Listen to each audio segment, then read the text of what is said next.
Okay, so what we're going to do today to begin is to discuss a computational question using quadratic reciprocity, which is in fact related to quadratic reciprocity, which is the question of if we have an odd prime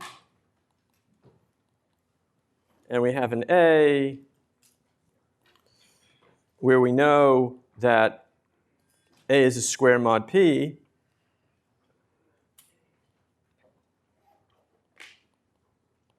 we may have determined that by quadratic reciprocity, or maybe something else tells us that this is a square. What we would like to do is we want to actually solve the equation x squared congruent to A mod P. We want to find a square root, not by using brute force, not by an exhaustive search.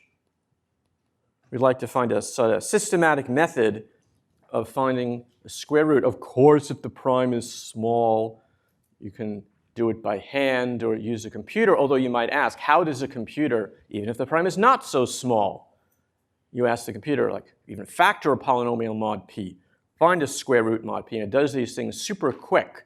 And of course, there's computer power and speed, but there are algorithms that let you do certain things like this task. I would like to solve for finding square roots in a systematic way. So there are several methods, but I'll name two of them. One is called the Tonelli-Shanks algorithm. Tonelli introduced the algorithm in 1891, and Shanks did in 1973, so they were not co-authors. And then Chipola's algorithm. This, like Tonelli was 1891, Chipola is 1903. So these were quite early. And I'm not going to, I describe both algorithms in detail in the notes, and I'm going here I'm only going to present the first one. I will just say one thing they have in common is that they both require picking a non-square mod P just to get things going and using that non-square mod P in order to help out. The way they go about finding it, it's different in the two algorithms, but that's kind of a step where you have to start hunting around. So let's just get started with the Tonelli-Shanks algorithm, and I'll outline the steps, and rather than justify what's going to happen, I'm just going to then go through an example so you can see what it means. So the first step, so I guess I want to say we're going to focus on the Tonelli-Shanks algorithm. So the first step, P is an odd prime, P minus 1 is even, so you take out the biggest power of 2.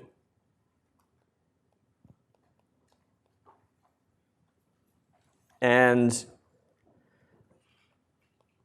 once you have that factorization, next step is to find a non-square.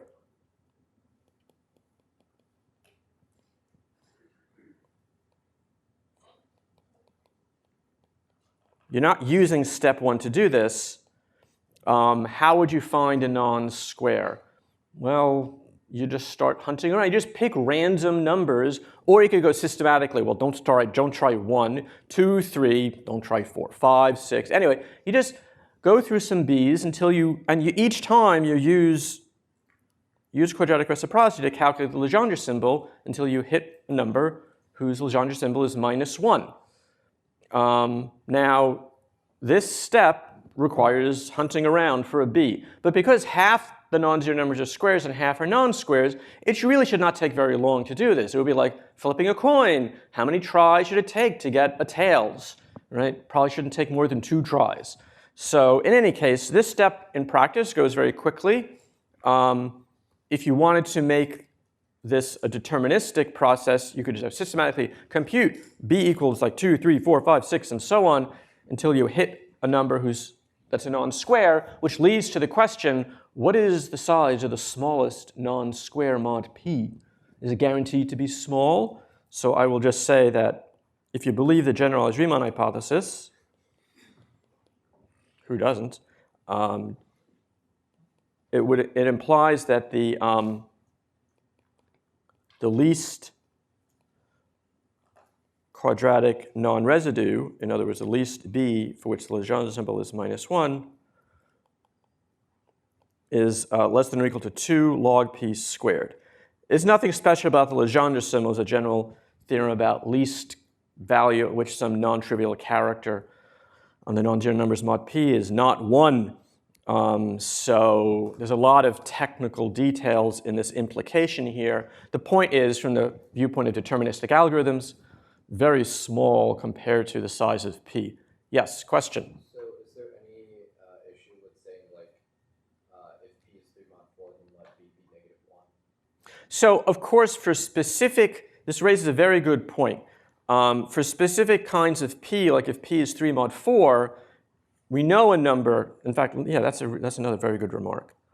So, of course, if p is 3 mod 4, this actually ties in with the general task. I should have mentioned this earlier. Thanks for bringing this up. So if p is 3 mod 4, then, of course, we can use b equals -1. But in fact,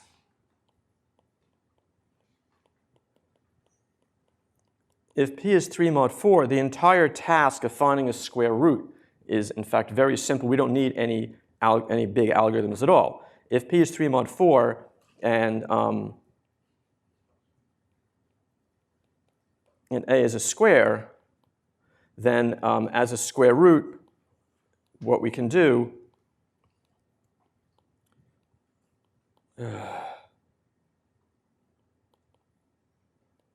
a solution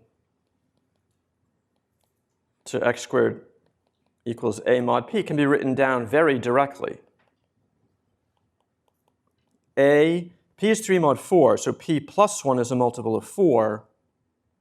A to the p plus 1 over 4. Let's check this works.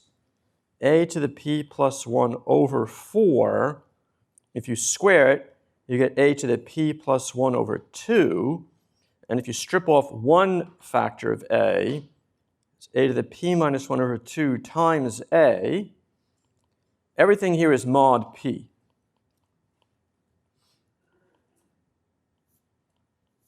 Everything here is mod p. So a to the p minus 1 over 2 is the Legendre symbol, mod p, and Legendre symbol is 1 because a is a square. So you see I've just computed a number that squares to a. Right? Of course, this formula for x makes sense even if a is not a square, but then you'll notice that this would then square to minus a. So in fact, yes, the task of finding a square root is only interesting when p is 1 mod 4.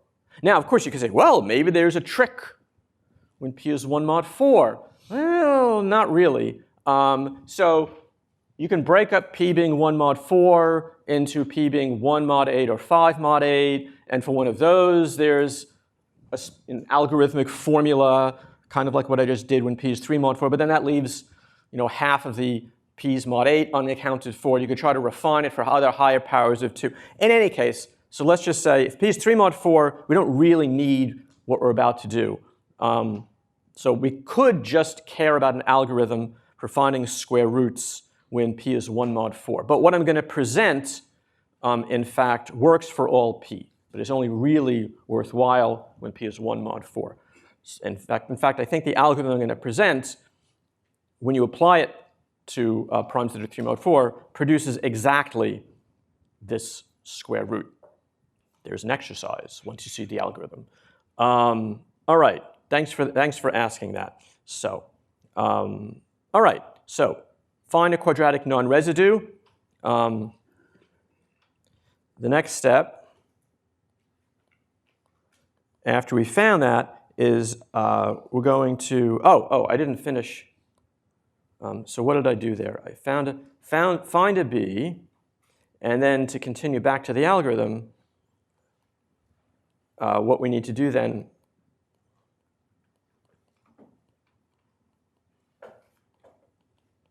is set C equal to b to the k. What was b to the k? B to the k.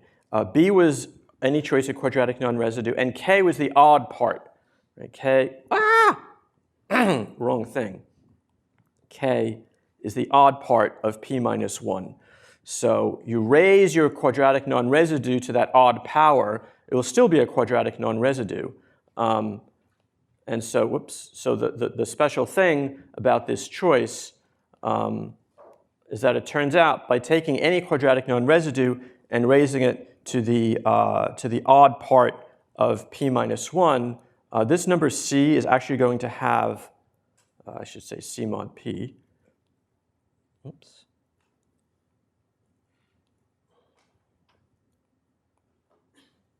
C mod p turns out to has order 2 to the e. This is the 2 power in p minus 1. If you're thinking about the non-zero numbers mod p as a multiplicative group, this is the biggest power of 2. It's the size of the 2 CELO subgroup of z mod p star. Anyway, so, but that's concretely, C has that order, the highest power of 2 in p minus 1. All right, and so then we're going to start, we want to get an equation x squared is a mod p. So it's going to be the process. We're going to first start with raising a, the number we're trying to find the square root of, to the k plus 1 over 2. K, again, is the odd part of p minus 1. And then, so if I square it, I get a to the k plus 1. And I'm going to write that as a times a to the k. And so we'll write that as ay1. So y1 is a to the k mod p. Right. And now, of course, if y1 were 1, we'd be very happy. This is, in fact, exactly what happened. In fact, what happens when p is 3 mod 4? Let's take a look at what this algorithm is doing. Whoops. Let's take a look at this algorithm, since this was brought up already. What happens when p is 3 mod 4?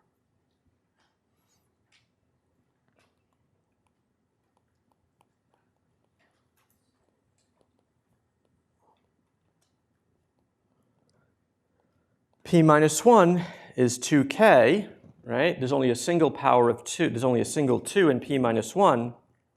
So that x1, which was a to the k plus 1 over 2,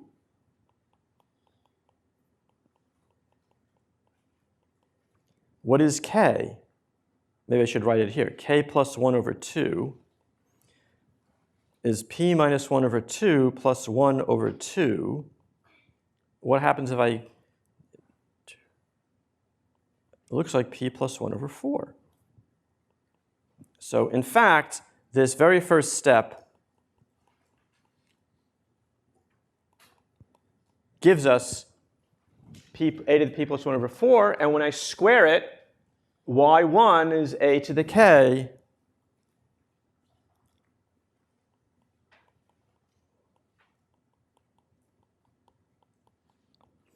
that's p minus 1 over 2, and we're done. The thing I want to highlight here, I want to stress here is, oh, I did it again. Wrong. So x1 squared is ay1, and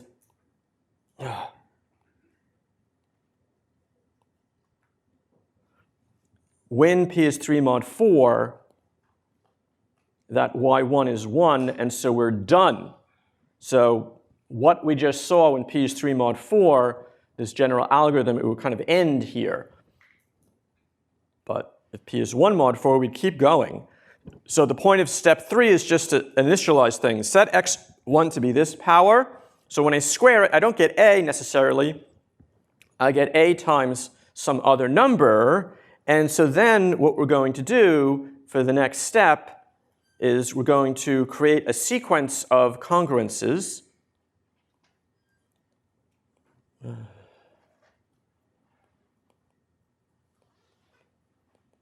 So we're going to use the C in step 2 with order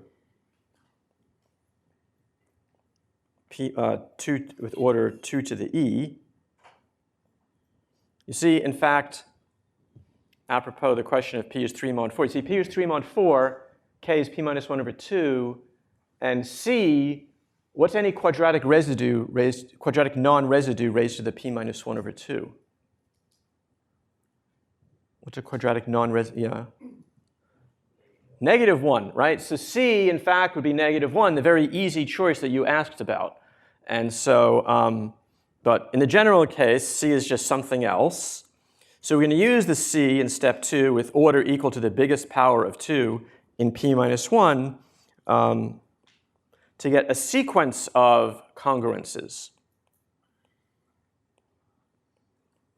New congruences, which I'll write as x2 squared equals y2a, and then x3 squared equals y3a, and so on, xi squared equals yia.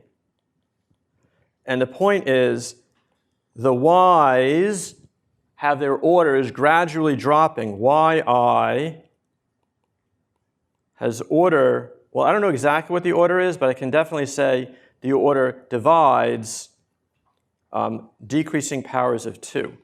Divides 2 to the e minus I. 2 to the e is the biggest power of 2 in p minus 1. So at the next step, so y1 is a to the k, all right? And that will always turn out to, in fact, have order dividing 2 to the e minus 1.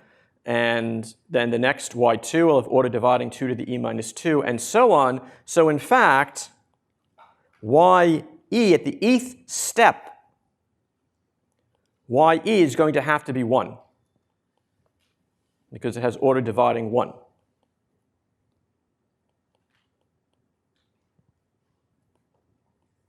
And so xe squared equals yea equals a.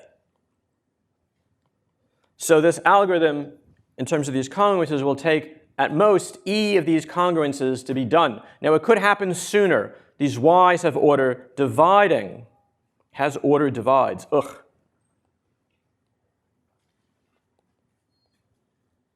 All right, so kind of the key point here. Oops. Right. The yi's. So ultimately, the yi's become 1, and then you're done. All right? So let's see what this looks like in an example. Are there any questions about what we did here? Maybe I don't, where are we using C? Yeah, so I haven't actually, yeah, so, well, I haven't told you what the sequence of congruence is, so maybe let me highlight that point. So you're going to use C to get these congruences. That's where C is. Yeah, where are these congruences? You will see soon.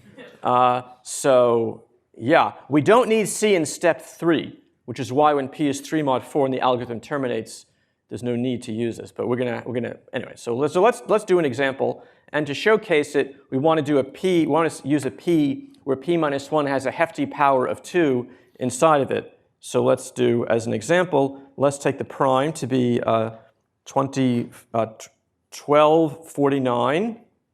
Okay, 1249. Let me just rewrite that. 1249. And we'll take A to be 10. Okay, so you can check. This is a prime number. So you can check that this really is a quadratic residue. Using quadratic reciprocity, 10 is a square. All right, and so in this case, P minus 1 is 1248. Turns out to be divisible by 32. It's 2 to the 5th times 39. So let's write that as 2 to the e times k. All right, so there's your power of 2, and there's your odd part. So what we need now is we need We need a B such that B on P is -1. So you start hunting around, and you can check that 19 works. I'm not saying it's the first one. Just for the purpose of illustration, I don't want to use an example where like the algorithm takes 2 steps. Takes only 2 stages. I want to have to do a sequence of congruences. So anyway, I pick B equals 19. Okay, so we're going to use B equals 19. All right. And then C, once we have a quadratic non-residue, we immediately just raise it to the power of the odd part. That was 39. Okay, and so that turns out to be 305. Okay, so there's our oops.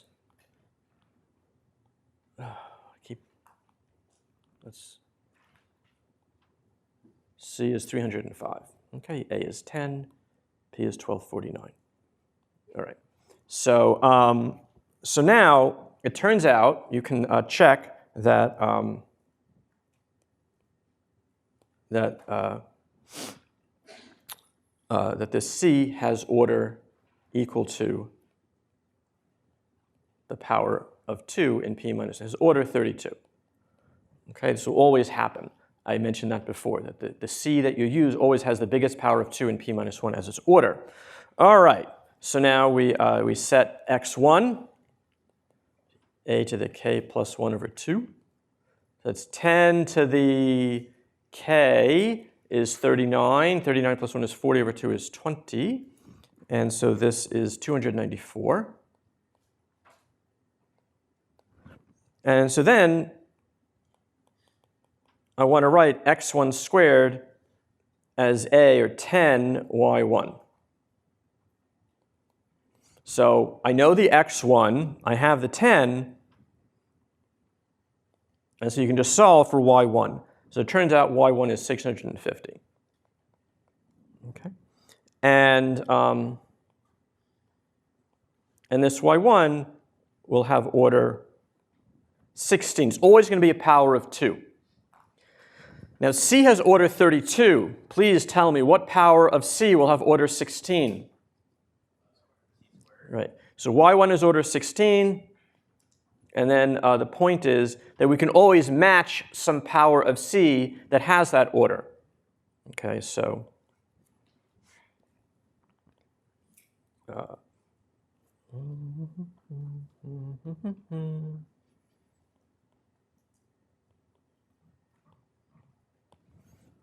so C squared is order 16. And so what I'm going to do is I'm going to multiply, there's our congruence. I'm going to multiply the congruence by C squared.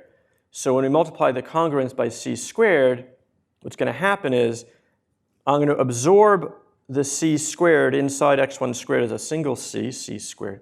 But on the right side, I can get 10y1 to C squared. So I'm going to call this thing in parentheses x2. I'll call this thing in parentheses y2. So x2, you just take x1, which is 294, multiplied by C, which is 305. And so x2 turns out to be 991. And y2 turns out to be 911. It's just pure numerology that they have 9s and 1s. All right, nothing weird is going on here. And so the upshot is that we now have a new congruence. x2 squared is 10y2. Oh, and this 911, what I did was I took an element y1 that had order 16 and C squared that has order 16, and I multiplied them together, and this y2, this is going to have smaller order. This is going to have order 8.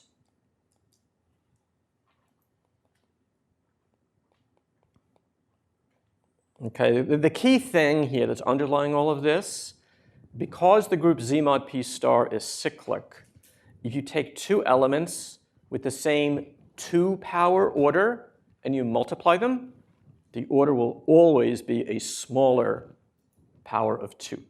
So that's why you get a number C whose order is the maximal power of 2, and so when you start off with something on the right side whose order is a power of 2, you can find a power of C to multiply by it to get the product to be of smaller order. Our goal is to get something of order 1, at which point we have the number 1. So we have now x2 is 10y2 mod p. So, oops, sorry about that. And in this congruence here, we have something of order 8. Y2 is order 8. But what else has order 8? C has order 32. We square it.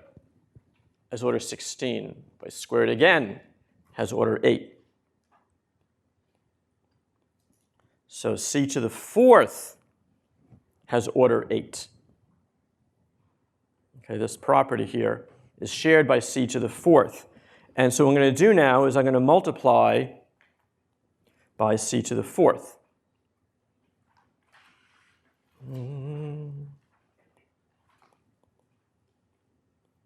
Multiply the congruence by C to the 4th.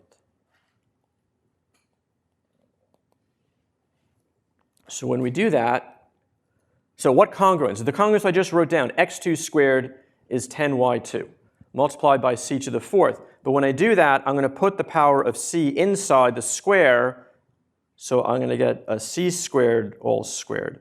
On the right side, I get 10y2 C to the 4th.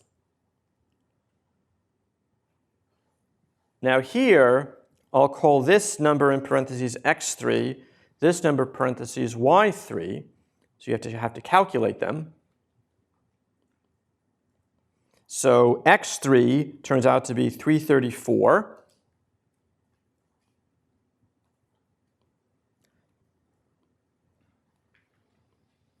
This is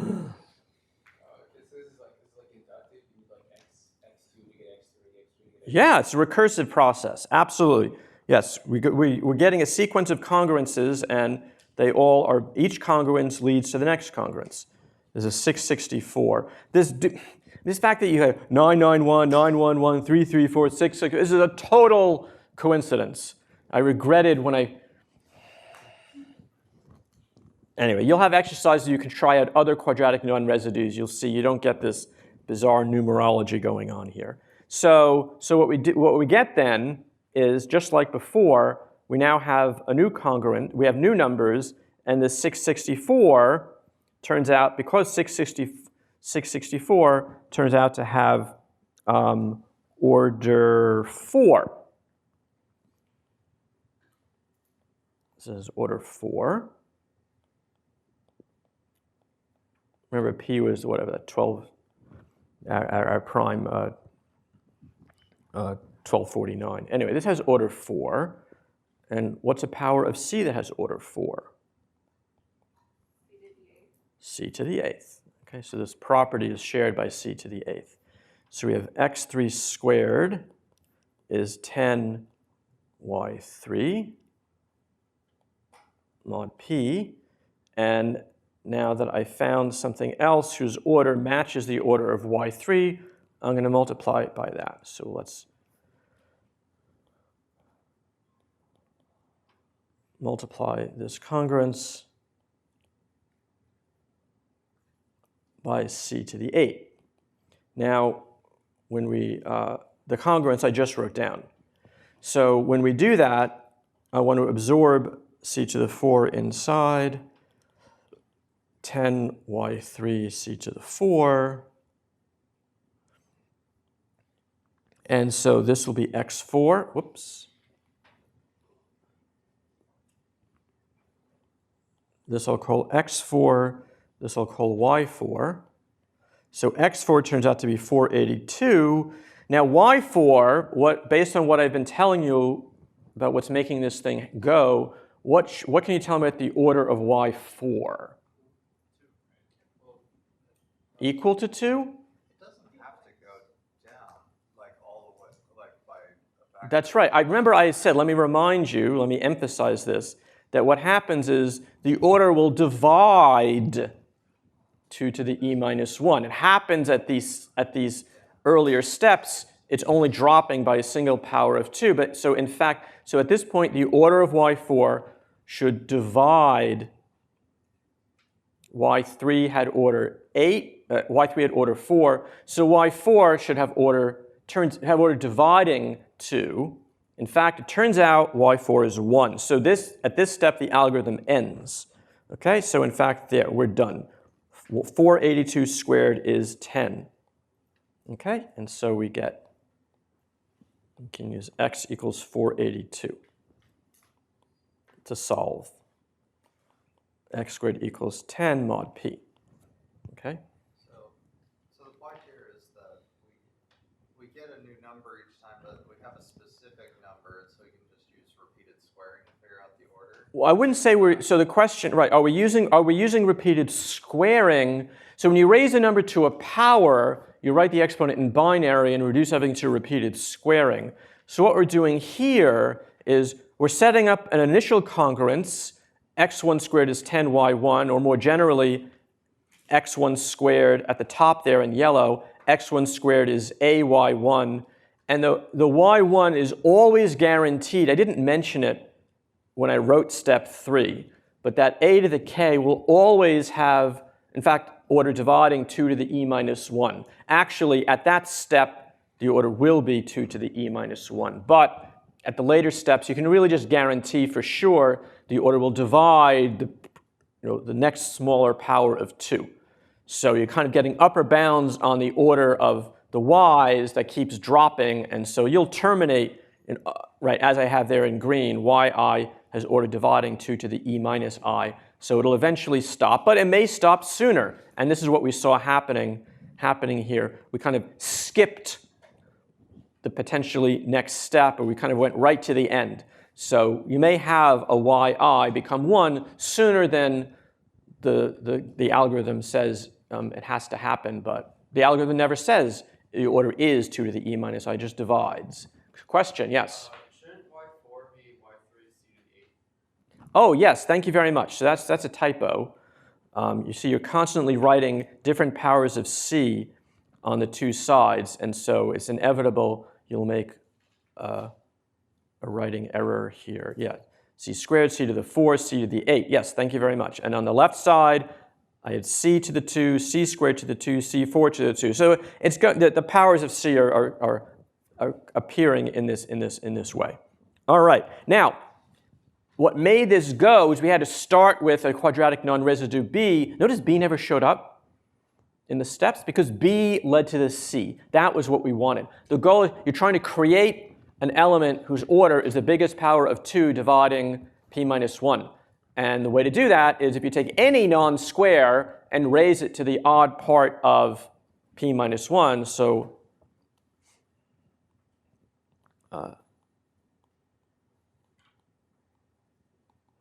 what makes this work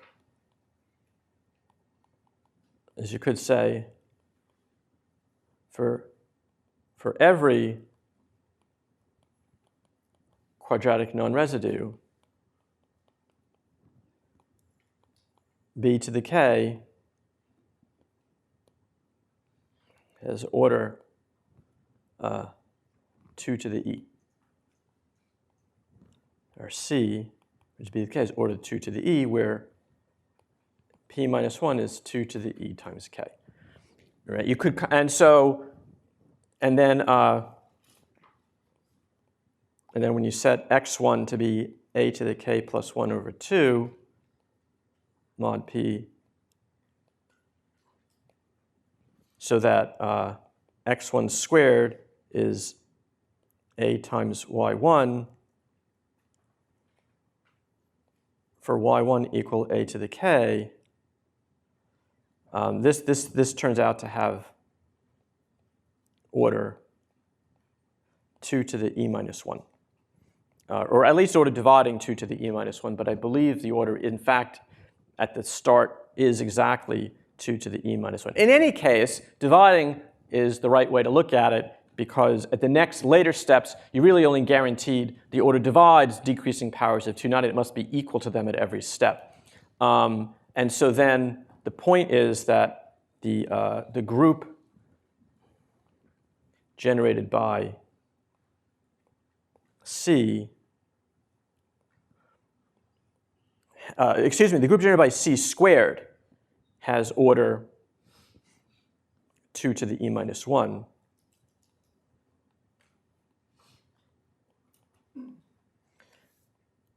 And if you have a Z and a W, and Z mod P star have the same 2 power order,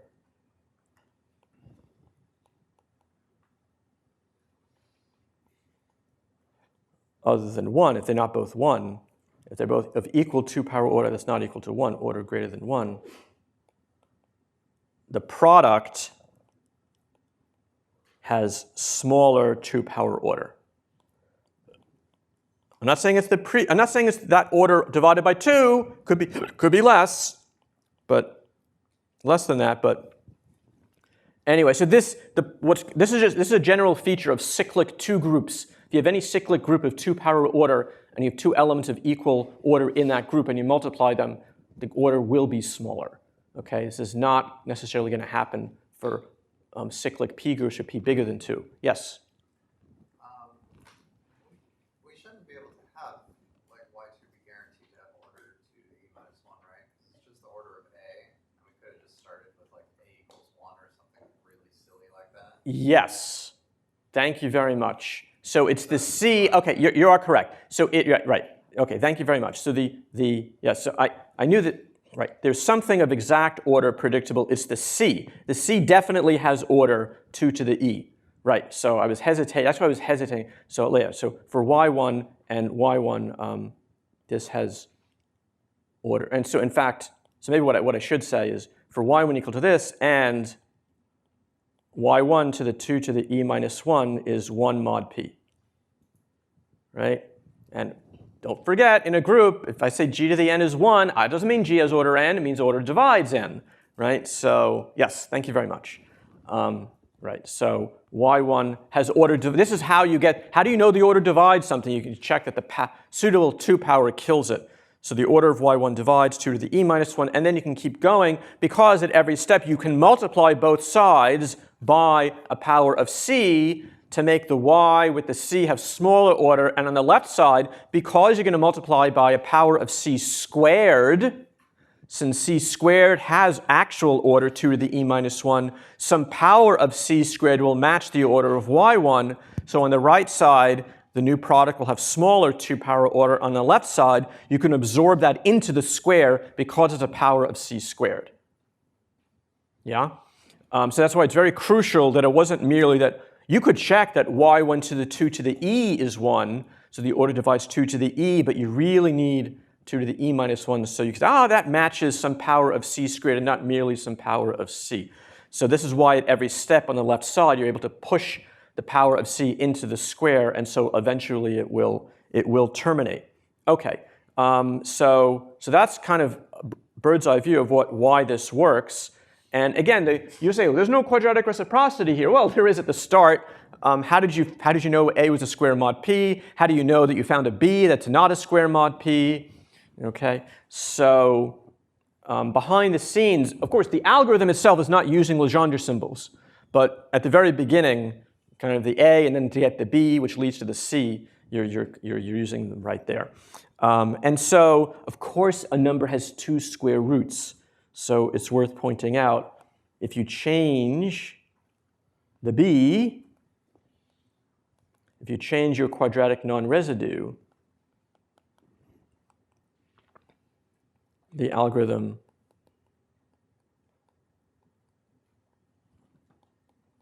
could lead to the other solution of x squared equal A. Okay, so in this example, if we take P as 1249, A equals 10. And when we took B to be 19, we got X to be what? That was 42. Oops.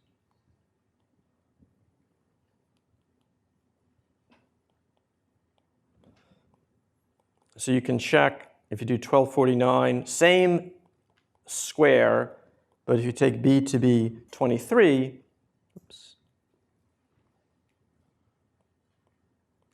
you'll get X to be 767. This is all mod P. Okay, these of course are negatives of each other. 42 plus 767 is 1249. They're negatives. All right, so changing the B could change the A. The other thing worth pointing out here, note that 1B works for all A.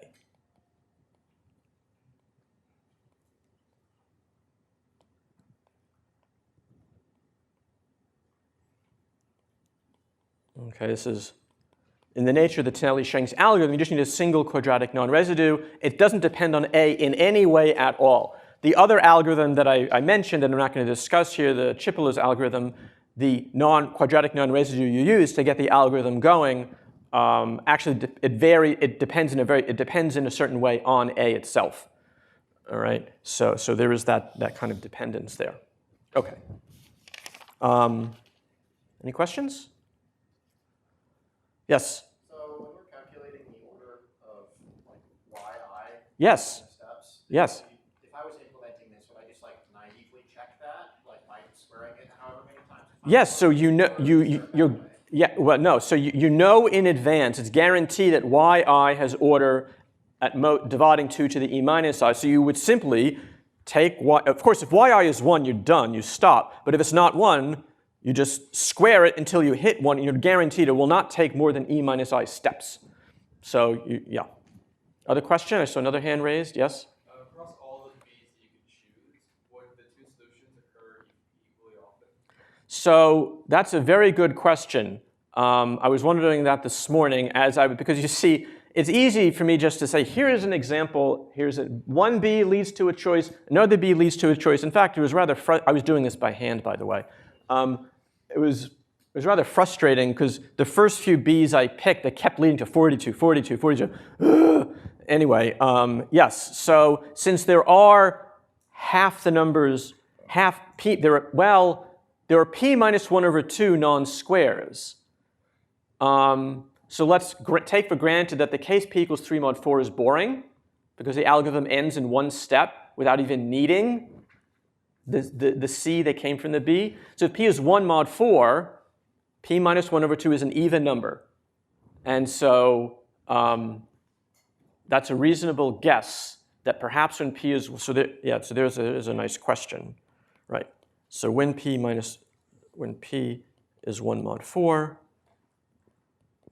so that the number of B's, which is equal to P minus 1 over 2, is an even number,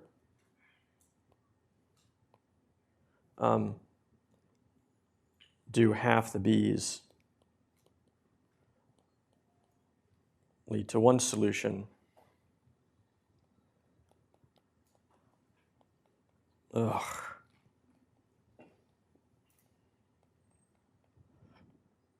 And half lead to the other.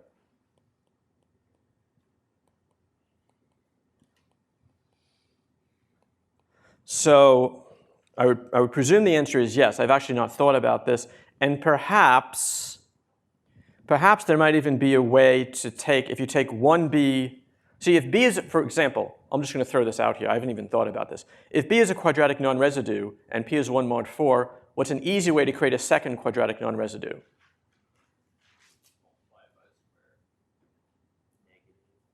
-1, right? -1 is a square. What happens in that case to the C?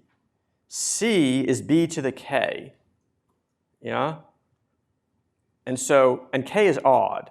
So if you change B to minus B, that's another quadratic non-residue. The C would change to minus B all to the K, which is minus B to the K, because K is odd. So if you maybe, I don't know, I haven't thought about this at all, but so even if half lead to one square root and half lead to the other, there might even be a concrete way to match them up. Maybe in negative pair. I don't know. I've not even thought about this. Maybe, but in any case, I would presume the answer has got to be yes. Good exercise. I will add this to the exercises after. Yeah.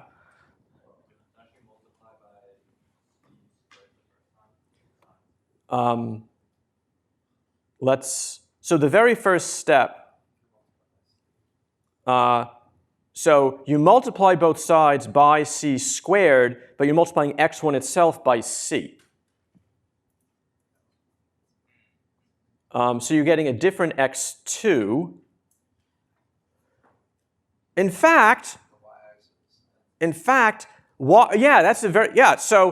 what's happening is, right, if you change b to minus b, then c changes to minus c. So in the very first step, instead of x1, so you have minus x1c. But on the right side, it's the same y1c squared, right? So on the right side, the y's are never going to change. But on the left side, the c becomes minus, you get minus x1c compared to what you had initially. But then the later steps, you multiply by powers of c squared, so that overall minus sign you introduced would never change. And ultimately, the square root you get will be popping up on the left side. So in fact, yeah, there you go. So if you have a b, that solves to lead to a square root. If you change b to minus b, you're going to get, I don't know what that sound effect does for you, but you're going to get the negative, the other square root. Yeah. So the answer is yes. The answer is yes. And going between b and minus b is a bijection between these two halves. These two, between these choices leading to the two solutions. Okay, I think we're over time, so let me just, two solutions of x squared equals a mod p. Anyway, I write about the Chipol's algorithm in the notes, so you can see that. That involves using finite fields of size beyond z mod p itself. In any case, great, cool. I think this is a good place to stop. Thanks.